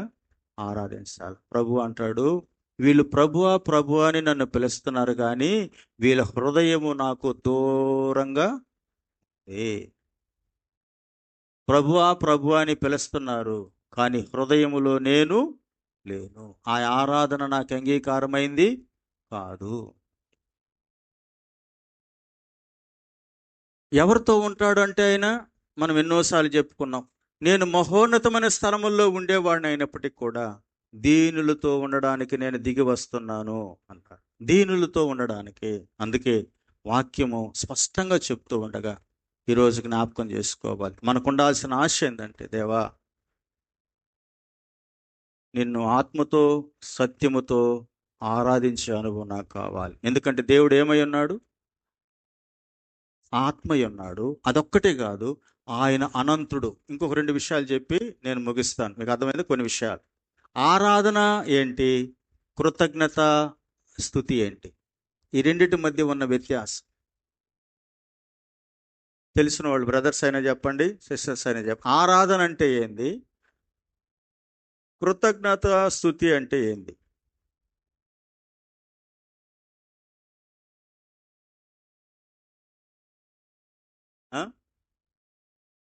ఏమై ఉన్నాడు దేవుడు? Very good. దేవుడు ఏమై ఉన్నాడు చెప్పండి. దేవుడు ఏమై ఉన్నాడు? అదొకటేనా? దేవుడు అనంతుడు, దేవుడు నిత్యుడు, దేవుడు ప్రేమాస్వరూపి, దేవుడు స్వయంభవుడు, ఆయన ఆదిలో ఉన్నవాడు, ఆయన మూలంగానే సమస్తము కలిగినాయి. అంటే దాని అర్థం ఏంటంటే, ఒకవేళ ఏమండి, ఒక తండ్రి ఎలాంటి వాడో కొన్ని క్వాలిటీస్ ఉంటాయి, ఏం చేశాడో అనేది కొన్ని ఉంటాయి. ఇప్పుడు మన తండ్రి అయినటువంటి దేవుణ్ణి ఎలా మనం అర్థం చేసుకోవాలని అంటే, ఆయన ఏమీ లేనప్పుడు ఉన్నవాడు. బాగా వినాలి. ఆరాధన చేసేటప్పుడు ఆయన అనంతుడు, సర్వజ్ఞాని ఆయన. ఓమిని ప్రెజెన్స్ అంటే ఎల్లప్పుడూ ఉన్నవాడు. ఆయనకు సాటి అయిన వాడు ఎవ్వరూ లేరు. ఆయనే మొదటివాడు, ఆయనే కడపటివాడు. ఏమండి, ఆయన ద్వారానే సమస్తము కలిగినాయి. అంటే ఆయన నిత్యుడు, ఎల్లప్పుడూ ఉండేవాడు. హల్లెలూయా. నిత్యుడు ఆయన, అనంతుడు ఆయన దేవుడు. దాన్ని మనం కలిగి ఉండాలి. అలాంటి గొప్పది ఆయన రాజ్యము ఎల్లప్పుడూ ఉండేది, ఆయన కృప ఎల్లప్పుడూ ఉండేది, ఆయన క్షమాపణ ఎల్లప్పుడూ ఉండేది. అంటే ఆరాధన చేయటానికి ఆయన ఏమై ఉన్నాడంటే ఆయన క్షమించేవాడు, ఆయన సమకూర్చేవాడు, ఆయన ప్రేమించేవాడు, ఆయన స్వార్థము లేనివాడు, ఆయన పరిశుద్ధుడు, ఆయన నీతిమంతుడు, ఆయన యథార్థవంతుడు, ఆయన ఏమండి కామ క్రోధ లోభ మోహ మద మత్సరము లేనటువంటి వాడు. ఆయన ఏమండి ఎప్పుడు అంటే ఎవరో సమీపింపరాని తేజస్సులో అమరత్వంలో వసించేవాడు. ఇవన్నీ ఆయన గుణ లక్షణాలు. ఏం చేశాడు అంటే మన కొరకు ఈ లోకానికి వచ్చాడు, మన పాపాల కోసం బలియాగము అయ్యాడు, మన కొరకు రక్తము చిందించినాడు, ఆయన మనల్ని క్షమించినాడు, తన రాజ్యానికి మన వారసులుగా ఇది చేశాడు. అది కలిగి ఉన్నాడు. దేవునికి మహిమ కలుగునగాక. ఆదిలో ఉన్నవాడు ఆయనే, ఆది సంభూతుడు ఆయనే, సర్వ సృష్టికి ఆధారభూతుడు ఆయనే. ఆయన లేకుండా ఏమీ కలగలేదు. ఇదంతా ఆరాధన, స్తుతి, కృతజ్ఞత. అంటే ఏంటంటే ఆయన అంటాడు, ఆయన చేసిన ఉపకారాల్లో నీకేం చేశాడు, నీ కుటుంబంలో ఏం చేయాలి, నీ బిడ్డలకి ఏం చేయాలి, నీ రక్షణ ఏం చేశాడు, ఇవన్నీ తలంచుకొని ఈ రెండు, స్తుతి ఆరాధన, కృతజ్ఞత స్తుతి ఆరాధన, ఇవి రెండు సంఘం చేసేటప్పుడు. ఇందాక ఒక వాక్యం చదువుకున్నాం కదా, 50లో మౌనంగా ఉంటారు కొంతమంది ఆరాధన చేసేటప్పుడు. కళ్ళు తెరిచి అటు ఇటు చూస్తుంటారు. ఆరాధన అంటే ఇది మనకు ఇంటర్వెల్ అనుకుంటారు, బయటికి వెళ్ళిపోతుంటారు, నిర్లక్ష్యంగా ఉంటారు. అంటే దారు మూసేసుకుంటున్నారు. మీకు అర్థమైందా? దారులు ఏం చేస్తున్నారు? వాళ్ళు మూసుకొనేస్తున్నారు. ఈయన ఏం చేశారంట, స్తుతి యాగము నర్పించువాడు నన్ను మహిమపరుస్తూ ఉన్నాడు. ఏమండి, ఆయనకు నేను వానికి రక్షణ కనపరుచుకున్నట్లుగా తన మార్గాన్ని తను ఏం చేసుకుంటున్నాడు, సిద్ధంగా. అందుకే నువ్వు లేచి దేవుడు ఏమై ఉన్నాడో, నీకు ఎవరో నీ పక్కన ఎవరున్నారో నీకు వద్దు, ఇంకా నువ్వు దేవుని. అందుకే అంటాడు, వాళ్ళు ఇక్కడ ఉండండి, నేను నా బిడ్డ వెళ్ళి దేవుడిని ఆరాధించేసి వస్తాం. స్తోత్రం. మీరు ఇక్కడ ఆగండి రా బాబు, మీరు ఇక్కడ దాకనే ఆరాధన అనేది నాకు నా దేవునికి మధ్య జరిగేది. మీరు ఇక్కడ దాకా రావచ్చు, కానీ భార్య భర్త బిడ్డలు ఎవరైనా కావచ్చు, ఆరాధించేటప్పుడు ఇట్ ఈస్ ద పర్సనల్, ఇది వ్యక్తిగతం. ఇది వ్యక్తిగతం. అర్పణ తీసుకొచ్చి పెట్టాడు, కత్తెత్తాడు, దేవుడిని చూస్తున్నాడు. దేవుడు అబ్రహాము చూస్తున్నాడు, దేవుడు అబ్రహామును చూస్తున్నాడు, అబ్రహాము దేవుని చూస్తున్నారు. వీళ్ళిద్దరి మధ్య ఉన్న సంబంధం శాశ్వతమైనటువంటి దీవెనగా మారిపోయింది. ఇది ఆరాధన. అందుకే అన్నాడు ఆయన, అమ్మా, ఆరాధించేవాళ్ళు ఎలాగనో ఆరాధించవచ్చు, కానీ ఆత్మతో సత్యముతో ఆరాధించాలి, హృదయ శుద్ధితో ఆరాధించాలి, నిష్కపటమైన మనస్సాక్షితో ఆరాధించాలి. కపటము, కుళ్ళు, ద్వేషము, స్వార్థము, అసూయ, మత్సరము, ఏమైనా రకరకాలైనటువంటి తగాదాలు, వాళ్ళకి వీళ్ళకి ఈ మాట్లాడ ఆ మాట్లాడ, వాళ్ళ గురించి ఏడా ఏళ్ళ గురించి ఆడ, ఏమండి రకరకాల అనుభవాలు కలిగినటువంటి వాళ్ళు ఆరాధిస్తూ ఉంటే అది దేవునికి ఇంపైన ఆరాధన, అది దేవుడు కోరుకోడు. సత్యముతో ఆరాధించు, తప్పు ఉంటే ఒప్పుకో, మనస్సాక్షిని శుద్ధీకరించుకో, అంతే. అప్పుడే నీ ఆరాధన దేవునికి అంగీకారంగా. అవి లేకుండా మన ఇష్టానుసారంగా చేస్తే దారి మూసేసుకుంటున్నాం. జాగ్రత్తగానండి, దారులు ఏం చేస్తున్నాం, మూసుకుంటున్నాం. దేవుని కార్యాలను మనం దూరం చేసుకుంటున్నాం. 50 అధ్యాయము 13, 14, 15 వచనాలు చదవండి, చూద్దాం. అమ్మా, వృషభముల మాంసము నేను తిందునా, పొట్టేళ్ల రక్తము నేను త్రాగుదునా?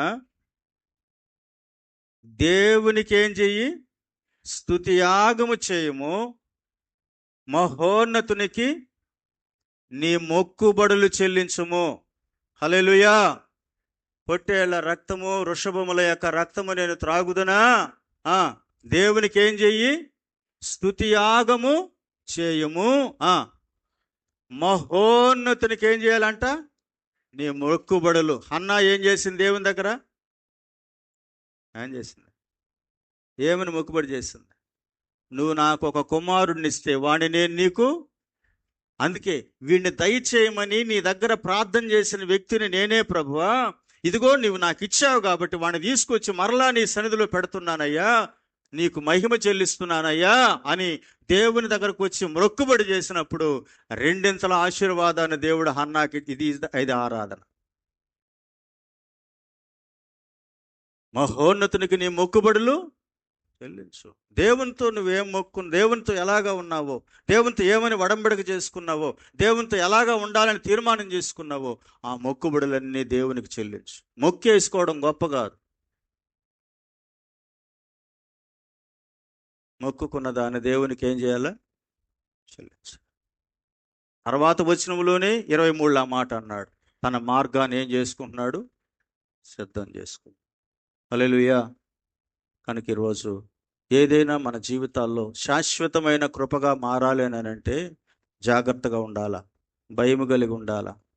ఏమండి, దేవుని కార్యాలను నిర్లక్ష్యం చేసుకోకూడదు, దారులు మూసేసుకోకూడదు, దేవుడు తెరిచిన ద్వారాలను మనం క్లోజ్ చేసుకోకూడదు. ఈరోజు నేను ముగిస్తున్నాను. నా ప్రియమైన దేవుడులారా, దేవుణ్ణి ఆరాధించే వాళ్ళు మొట్టమొదట ఎలా ఆరాధించాలంటే అన్నాడు, ఆత్మతోనూ యథార్థతతో ఆరాధించు. దేవునిలో మనము పాట పాడిన, వాక్యం చెప్పిన, ఆరాధించిన, చప్పట్లు కొట్టిన, కానుకలు అర్పించిన, దశం భాగం ఇచ్చిన ఒక వ్యక్తి ప్రభు దగ్గరకు వచ్చి అన్నాడు, వారానికి నేను 2 సార్లు ఉపవాసం ఉంటున్నాను, నా సంపాదనలో దశం భాగం ఇస్తున్నాను, నేను అన్యాయస్తుని కాదు, చోరుని కాదు, వ్యభిచారిని కాదు, దొంగను కాదు, ఈ సుంకరివాడుగా ఉన్నందుకు నీకు కృతజ్ఞతాస్తులు చెల్లిస్తున్నానని చెప్పినప్పుడు, ఓరే నీ పగర్భాలన్నీ ఆపరా అన్నాడు. హల్లెలూయా కదా. ఇవన్నీ ఆపరా బాబు. ఈయనన్నాడు, ఆకాశంపై పైన కళ్ళెత్తడానికి ధైర్యము చాలక రొమ్ము కొట్టుకుంటూ పాపినైన నన్ను, అతని కంటే ఇతడు నీతిమంతుడుగా, హృదయాన్ని దేవుడు అంతరంగాన్ని దేవుడు చూస్తాడు. అందుకన్నాడు మనుష్యులు దేవుడు. ఇప్పుడు ఏది దేవునితో ఆరాధించాలా? నా హృదయంలో నీకు ఆయాసకరమైనది ఏది లేకుండా ఏదైనా ఉంటే నా దృష్టికి తీసుకురా ప్రభువా. ఏదైనా మీకు అనుభవం ఉంటే నన్ను సరిచేయండి, చక్కదిద్దండి, నీకు అనుకూలమైన బిడ్డగా ఉండినట్లుగా నన్ను సిద్ధపరచండి. ఎవరు ప్రభు దగ్గర మొట్టమొదట ప్రార్థనలో అందుకే అంటాను, నారుకయ్యను, మనకు అర్థం వ్యవసాయకులంగా ఉన్న నారుకయ్యను ఎలాగా దుక్కి చేసి దాంట్లో ఉన్నటువంటి గడ్డి తీసేసి సదును చేసి విత్తనాలు వేస్తామో, మన హృదయం అలాగా మారినప్పుడే వాక్యమనే విత్తనాలు ఫలిస్తాయి. రాళ్ళు రప్పలు వాటిలో వేసేస్తే ఆకాశ పక్షులు తీసుకెళ్తాయి, అవి ఫలించవు, అవి అణచివేయబడతాయి, దేవునికి విరోధంగా అవి ఉంటాయి. యోగ్యమైనటువంటి పొలముగా అది దేవుని దృష్టిలో పడదు. అందుకని అనవసరమైనటువంటి వాటిని తీసేసుకొని అవసరమైన విధానాల్లో దేవుని మనం ఆరాధించడం నేర్చుకోవాలి. అదే దేవునికి ఇంపైన ఆరాధన. అప్పుడే దేవుడు తన రక్షణను నీకు కనపరుస్తాడు. స్తోత్రం. దేవుడు తన కార్యాలను ప్రత్యక్షపరుస్తాడు. ఆగిపోయిన ప్రతి దాని ద్వారము దేవుడు తెరుస్తాడు. అందుకే ఈరోజు వాగ్దానంగా ఒక మాట పెట్టాను, వారి కన్నుల ఎదుట నేను నిన్ను గొప్ప చేయ మొదలు పెడతాను. ఎప్పుడు నీ హృదయము నా హృదయము దేవునికి అనుకూలంగా ఉన్నప్పుడు. దావీదు లాంటి హృదయం మనకుంటే తప్పకుండా దేవుడు అందరి కన్నులు ఎదుట మనల్ని ఏం చేస్తాడు? దేవుడు గొప్ప చేస్తాడు. దీనత్వం ఉండాలి, తగ్గింపు ఉండాలి, హెచ్చింపు ఉండకూడదు, గర్వం ఉండకూడదు, మనుషుల జీవితాల్లో పొగురుబోతనం ఉండకూడదు. ఎందుకంటే వాళ్ళు పెద్దవాళ్ళని. దావీదుని ఒక మాట అంటాడు, ఏలీయాబు వచ్చి, అరే ఆ చిన్న మందిని ఎక్కడ పెట్టేశావురా, ఏమంటే నీవు గర్వహృదయం కలిగిన వాడువు, ఎందుకు కదా నువ్వు యుద్ధం చేయడానికి వచ్చావని లేనిపోని మాటలు మాట్లాడాడు దావీదుని. కానీ దేవుని యుద్ధాలు జరిగించేవాడు దావీదు. దేవునికి స్తోత్రం చెప్పాలి గట్టిగా. దేవుని యుద్ధాలు జరిగిస్తున్నాడు దావీదు. అలాంటి దావీదుని ఏలీయాబు మాట్లాడుతున్నాడు. అందుకే చెప్తున్నాను, దేవుని బిడల హృదయాలలో ఈ గర్వము, అహంకారము, కోపము, ద్వేషము, ఏమండి రకరకాల అనుభవాలు మనలో ఉన్నంత వరకు మనం ఆడ కూర్చొని ఉండాల్సిందే. ఎవరు వచ్చేంత వరకు? దావీదు వచ్చేంత వరకు కూర్చోవాలి. అంటే దావీదు అనుభవం మనకు వచ్చేంత వరకు మనల్ని ఆడ ఆపేస్తాడు అంతే. అది వచ్చిందా? అభిషేకము రానంత వరకు.